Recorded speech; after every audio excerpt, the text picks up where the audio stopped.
Hi, everyone, and good evening, and surprise. Welcome to day 29. All right, today was messy. Today was unusual, and today may not have been wise in every decision. Somehow it was still revealing. So before we get to the sessions, let's talk about the obvious headline of the day surgery. Okay, brief recap. The alarm clock side of life began around 4:15 this morning. Got the family moving, out the door by 5, at the hospital by 6. They quickly took me in for pre-prep. 8 o'clock was surgery. After that, there is, medically speaking, what I can only describe as a black hole. And the next clear chapter is recovery. Pretty ready to go by 9:30, out of the hospital by 10, home later in the morning. Now, if someone were writing the sensible version of today, the next line would be, and then he rested. That is not entirely the version that happened, because shortly after getting home, I still wanted to work. So, primary session became be prepared. I have separate journals for each piece that I then pull summaries from and build the script. One thing that I did not completely log during my Be Prepared session was that at that point my right hand was basically a numb 100-pound rock.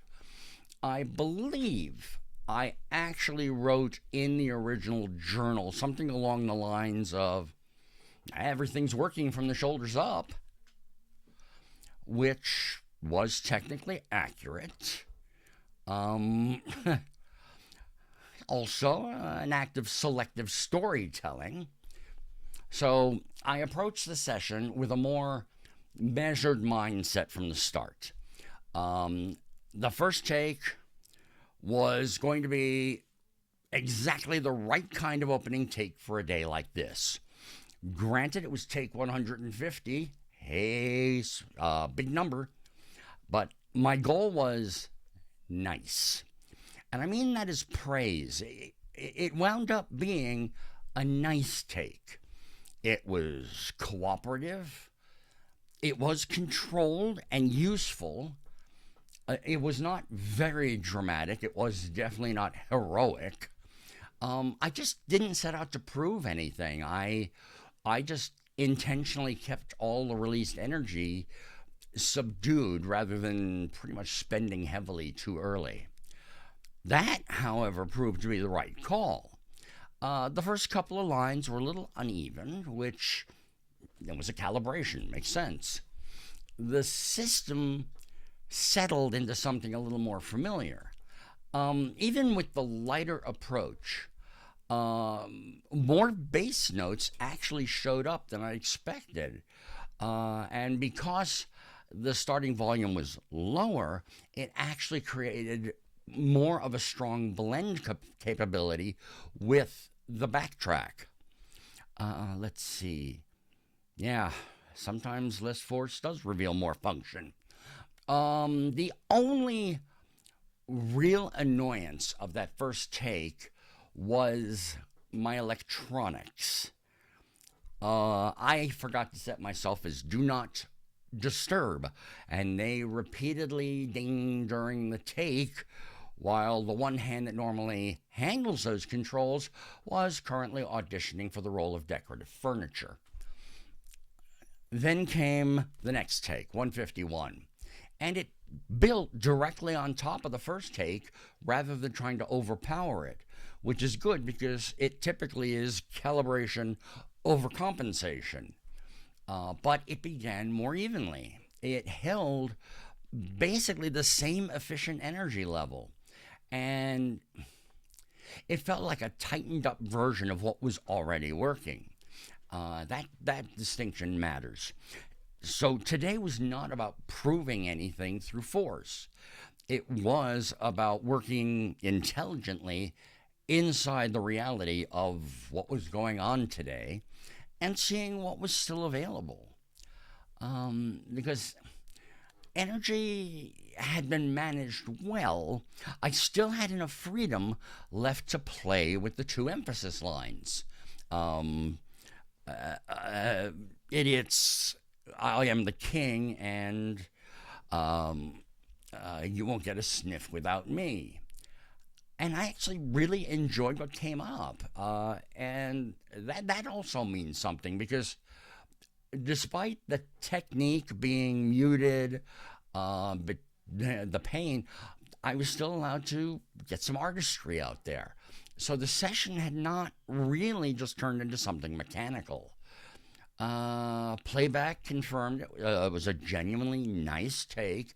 Neither of them were really up there as in great, fantastic. They were nice. Now, after that session, there was another development in the day. The good news was the numb feeling in my hand went away around 1 o'clock. The bad news, the numb feeling in my hand went away at about 1 o'clock, and the numbness was replaced by searing, angry, flaming pain. It did come in waves, the kind you can ignore until you can't. Now, if someone were writing the sensible version of today for a second time, they would probably be at the point where they would say, and then he definitely rested. Again, that is not entirely the version that happened. Later in the day came the secondary lane. I went to do Boulevard. Was this a smart decision? Probably not. But I'm enjoying singing. I'm getting pleasure out of the process, so I figured go for it. Maybe be a distraction from the pain. Oddly enough, I learned really useful things because of it. Today's Boulevard session behaved exactly like a productive secondary session should. It was very much calibration at the beginning. The first take was trying to get itself set, but toward the very end of the take, it did begin to organize itself into stronger work. And it opened at the next take opened at intentionally a gentle energy. It did reveal signs of underengagement rather than breakdown. I lost some breath and color from the first section. The low baritone was serviceable but pale.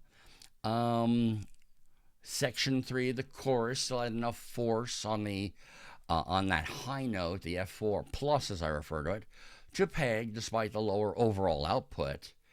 But the more important story was that connection slowly arrived by the end of that chorus and the end of section 4. It really did begin to lock in.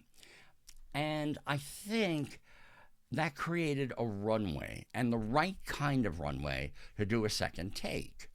When you're doing a second take, especially after a perceived weak take, there is a desire to fix or chase or better or prove that that was just an aberrance.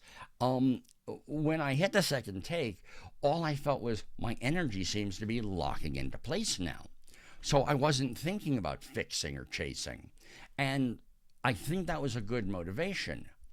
Only the fact that I was monitoring how I was feeling and what kind of a place I was in made it a good choice. Well, nothing was a good choice today. Made it a choice to go ahead. Of course, there was a warning label because when you are going out to fix or to better or to improve, you are revenge singing. The revenge is on your own performance, but it's revenge singing, to which I thought revenge is a chorus best served off key.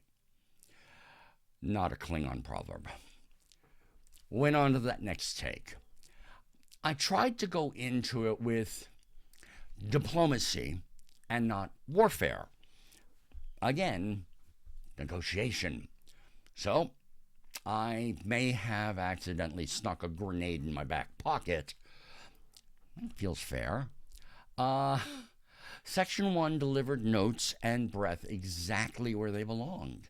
It also showed a vocal color moving closer to the direction I want.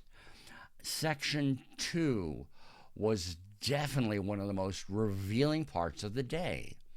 The energy felt connected to Section 1, which is what I was dealing with yesterday, where I had the tunnel metaphor. But today were what I would think more of as stairs on the walk. The continuity was there. I was going from here through there to there, all in one continuous thing. But the levels adjusted a little along the way. Uh, I felt the energy was too high in one section, and I knew it needed to be lower, but it still needed to be connected. That section also wound up showing a stronger blend, at least a stronger blend potential than it had before. The chorus, section 3. Section 3 was technically correct and seemed to require less active technique. It just sort of was there. That suggests more automatic function. It also exposed a likely true transition break. What I was dealing with yesterday was getting from section 1 to section 2 as one whole thing, not two separate sections. The problem was, why was section 3 blasting out unlike section 2? The transition break was not between section 2 and 3. There is a pre-chorus line and then the chorus itself in section 3. The section 2 ends, I walk alone, I walk alone. Section 3 begins, I walk alone, I walk, chorus. So that upper octave I walk alone repetition is a pre-chorus, and that was where the disconnect was happening. And being able to hear that and find it with everything going on, that kind of discovery really matters, because sometimes what you think is actually broken is not really where the break actually exists. The idea of the pot broke because somebody held the handle the wrong way, when in fact it had been dropped many times and no one looked at the bottom. So after getting through the chorus, notes fine, section 4 briefly spun off the rails on its first line. I was able to recover it. 2 punched a little hard, 3 evened out, and it finished overall lightly improving over something from about a week ago. So the overall takeaway from Boulevard was simple. Today was not a trophy session. It was more of a mapping session. It clarified where continuity truly breaks. It showed continued tonal process, and it ended with a bounce-worthy record of current development. I can feel little places where the day's external realities did affect the work. I mean, pain, distraction, tired, body not entirely interested in cooperation. But at the same time, I can see the area where things maintain despite that. That also matters, because sometimes progress isn't getting better in perfect conditions. Sometimes progress is discovering what remains stable in the imperfect ones. Okay, this is my usual think about the whole thing. What do I think today was really about? This morning there was judgment. knowing that you're not working on all retros, don't use all retros. Use what's available. Don't overspend it. You need to save it for later. So work intelligently. This afternoon, there was pain. I guess it was more about curiosity.